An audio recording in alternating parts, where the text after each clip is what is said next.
Could a strange substance found by a southwest Arkansas man be part of a government test? Well, that's the question at the heart of a phenomenon called chemtrails, now getting widespread attention. Well, tonight, KSLA News 12 investigation reporter Jeff Farrell shows us the results of testing we had done about what's in our skies. It seemed like some mornings it was just crisscrossing the whole sky. It was just like a giant checkerboard. Bill Nichols snapped several photos of the strange clouds from his home in Stamps, Arkansas. They begin as normal contrails from a jet engine, but do not fade away like a normal contrail.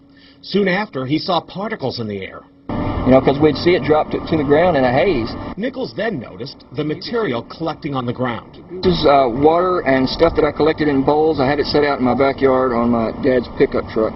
KSLA News 12 had the sample tested at a lab. The results? A high level of barium, 6.8 parts per million, more than 3 times the toxic level set by the EPA. Armed with these lab results about the high levels of barium found in our sample, we decided to contact the Louisiana Department of Environmental Quality.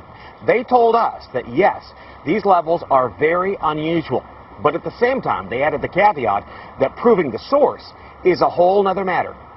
Barium is a hallmark of other chemtrail testing, which even attracted attention from a Los Angeles TV station. There's already no shortage of unclassified weather modification programs by the government.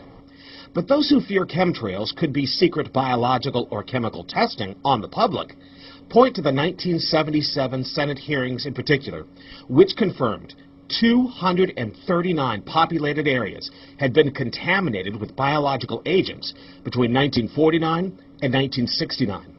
Later, the 1994 Rockefeller Report concluded hundreds of thousands of military personnel were also subjected to secret biological experiments over the last 60 years. But could secret testing be underway yet again? I'd rather it be something inert and benign, something that's, not causing any damage, but I'd like to know what it is. KSLA News 12 discovered chemtrails are even mentioned by name in the initial draft of House Bill 2977 back in 2001 under the Space Preservation Act. But the military denies any such program exists. Jeff Farrell, KSLA News 12 reporting. And, it turns out until 9 years ago, the government had the right under U.S. law to conduct secret testing on the American public under specific conditions. Only a public outcry repealed part of that law, with some exceptions. Now, Jeff's report mentioned high levels of barium linked to those alleged chemtrails. We wanted to find out exactly what effects barium has on the body.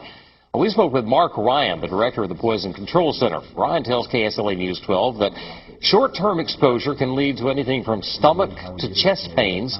Long-term exposure causes blood pressure problems. Ryan addressed concerns by chemtrail researchers that barium could be meant to wear down a person's immune system. Anything that causes ill effects in the body long-term, chronically, is going to affect your ability because it's constantly working on the body. So from that aspect, yeah, that's a potential. Ryan says he's conducted research on his own about secret government testing on the public, but he's still a bit skeptical about the alleged chemtrails, at least at the moment, because the Poison Control Center has seen no calls about exposure to barium.